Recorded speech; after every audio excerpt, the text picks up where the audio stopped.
They're the people we call in an emergency, but as first responders experience trauma on the job, some face crises of their own. According to a 2018 report, 30% of first responders develop mental health conditions like depression and PTSD, compared to just 20% of the general population.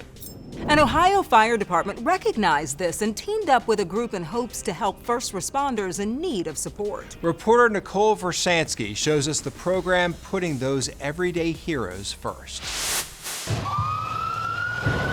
Raging fires, horrific car accidents. Those calls stick with you. You're going to remember them from time to time for the rest of your life, probably. In his 28 years as a firefighter, Rich Potter has seen a lot of tragedy. You know, you don't want to show weakness, but that's when we're our most vulnerable. These are individuals that are out there trying to serve the public, but what are we doing to help them? For years in Medina County, that question was difficult to answer. Cuyahoga County, for example, has a very robust program. Summit County has a very robust program. Medina didn't have one. Enter FIRST, the First Responder Support Team.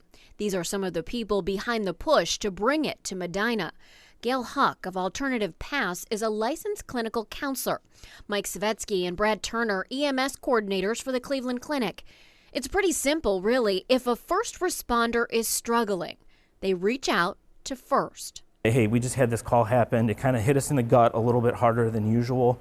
Would you mind coming out and talking to us a little bit? Within 24 to 72 hours, a team of their own peers arrives to talk it out, all trained and certified in crisis intervention. We have law enforcement, we have firefighters, dispatchers, corrections officers, as well as different rank, because we find that the trauma that one faces or the decisions that one face are going to be different from a line firefighter to an incident commander to a dispatcher. They also provide resources for where to turn next if more help is needed.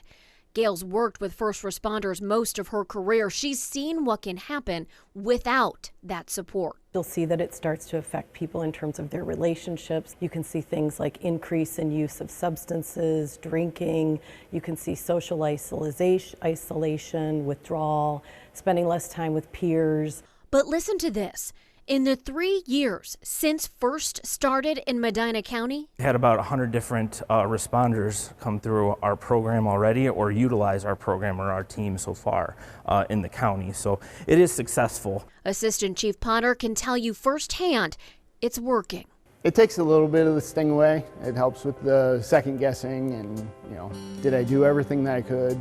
Stuff like that. And he's trying to help take that sting away for others. He's now a trained and certified member of FIRST. In fact, 52 first responders have signed on to help. That's 52 people here throughout the county, spread amongst all agencies that are saying, I want you to call me and talk to me. Do you think this is a solution to help with mental health? Yeah, I think it's the first step in a culture change that has been long overdue in public safety. The program is run in partnership with the Cleveland Clinic, so there is no cost to the department for these services.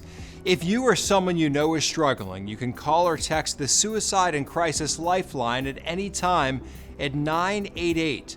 First responders can text BADGE to 741-741 to connect confidentially with a trained crisis counselor. Still ahead, I think the goal is